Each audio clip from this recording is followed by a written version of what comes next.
So I want to share with you what I call the kingdom keys for success. We are about to go through some crisis in this country and every country. Some of you will lose your job. Some of your business will collapse. Some of you will have downsizing and right-sizing. Some of you will have problems trying to keep your house. And some of you are going to actually lose your capacity to generate income. And I've been sent here by God, perhaps just among the other leaders, to tell you, look, if you're going to make it through the crisis, you have to focus on management.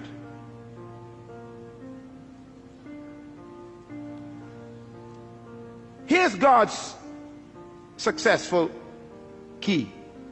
Genesis 1:28 says these words, and the Lord blessed them, and God said unto them, be fruitful and multiply and replenish the earth and subdue it, and have dominion over the fish of the sea, the fowl of the air, and over every living thing that creeps upon the ground. Now, listen carefully, because this is really the heart of God's mandate. In Genesis 1:26, God says these words about you. Let them have dominion over the earth. In Genesis chapter 1 verse 28, God tells us how to do it. Dominion means to govern, to rule, to control, to manage, to lead. Now in verse 28, he tells us how to dominate the earth. He gives us the process.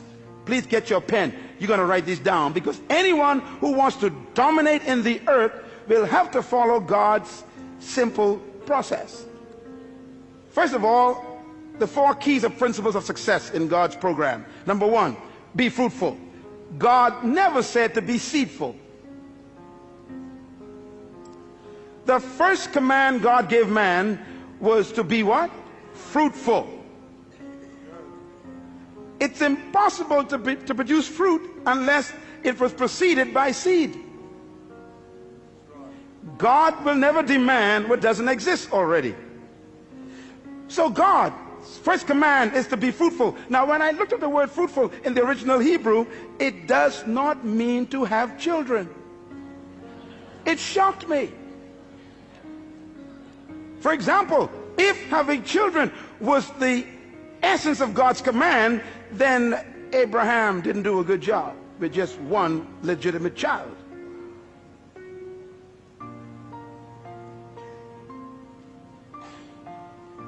The word fruitful, write it down, it means productive. Be productive. God's first command to humans is be productive. That means produce something. Poverty is the absence of self-production. I remember when Jesus was laying on the floor one day eating, a woman walked in. It was illegal for her to do that, where men were eating at that time, and she stepped over Peter, James, and John, and she came to him, and she took this beautiful stone bottle, and she broke the top, and she poured this ointment over his body, and she began to rub it into his flesh and into his feet, and the scent filled the room. And right away the men knew this scent indicates a quality of ointment that was very expensive. Matter of fact, it was imported from Egypt. They knew it. It was used for embalming bodies. It cost $12,000 to $13,000 US in our day. That's why they said this is a year's wages in one bottle. And they complained to him and said, sir, why do you let this woman waste this precious money on your body? And Jesus said something very important. They said it could have been given to the poor. His answer was, the poor you always have with you. Now, when I looked at the word poor there, it shocked me. It doesn't mean those who lack. It means non-productive ones.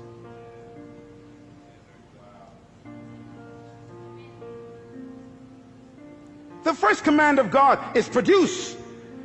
Poverty is when you stop producing. And by the way, stay with me here. God said to Adam, be fruitful. God never gave Adam a chair or a table. He hid them in the trees.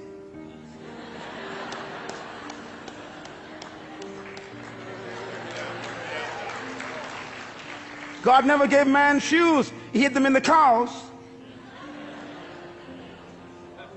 God never built a building before.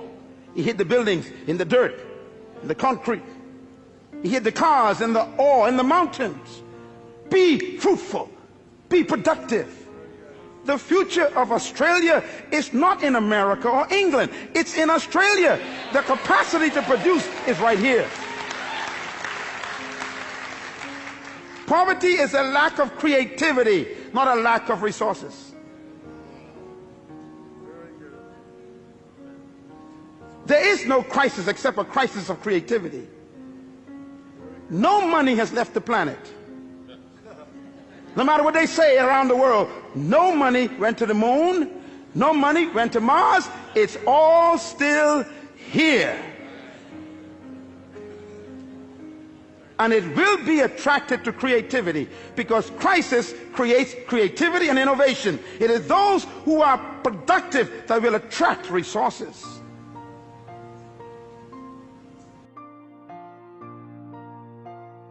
Is multiplied. Multiply means to reproduce what you produced. If you follow any successful company, you know, I was driving here a moment ago and I just saw McDonald's. And McDonald's is far away from its original headquarters in Orlando. And it's amazing, when you go to McDonald's in any part of the world, it's the same burger. McDonald's has discovered God's program more effectively than the church. First of all, you what? Produce. Everybody say produce. In other words, you produce something. You produce one good item. McDonald's produced a product called Big Mac. You cannot find the Mac anywhere else. That's their fruit. But having a good product, you will still die of starvation. A good idea doesn't make you wealthy or successful. You got to be able to move to stage number 2. Multiply. Reproduce it. McDonald's have to develop a system that can produce 1 billion burgers every single month. And it's the same Big Mac. In China, in Ukraine, in Mexico, it's the same burger. In the Bahamas, in Jamaica, in Trinidad, in London, it's the same burger. Why? They have learned to move God's second stage. They produce and then they reproduce. Every successful business on earth has stolen God's process, and only the church have missed it. That's why we're broke. Microsoft, Bill Gates produced one good fruit, and then he put the system in to multiply it. What you cannot reproduce will die. The third command of God is very important. He said replenish. Everybody say replenish. The word replenish means to distribute. You know, it's incredible. God's ideas are all business ideas. Why? You are a manager.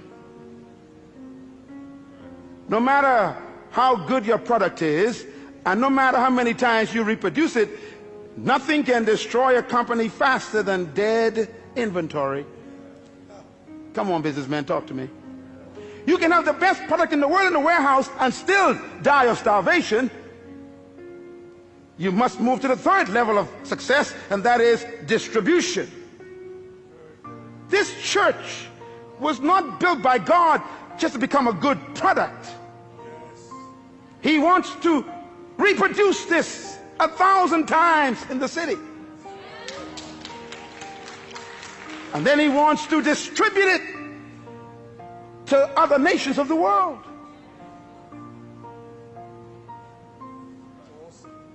Any company, anywhere in the world, who are successful have followed God's program. The fourth level of God's success management program is, he said, subdue. Subdue means to control the market. You know, McDonald's have no interest in competition. They are after domination. Yeah. If you are in business and you don't have a plan to dominate the market, get out of the business. Bill Gates is the wealthiest man in the world today because he was the most successful human so far in our generation who successfully followed God's program. He produced a fruit, he reproduced it, and then he distributed it in every computer, and he was so successful that the entire government was threatened in the United States. He began to dominate the entire computer market. So they called him into Congress, sat him down, and said, "You can't do this. You're too successful. You can't control every computer in the world." His success made him a threat. What are you doing with your gift? That's why I'm here today. You were born with a gift. Oh, I need 2 more sessions for this. This is too important. Listen to me. Your life is a packaged seed bag.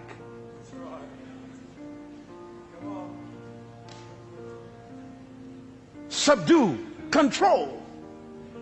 And God says if you follow these 4 principles, be fruitful, produce your gift, your product, multiply, reproduce it, replenish, distribute it, subdue, control the market, the result will be dominion. Dominion, therefore, is not a pursuit, it's a result.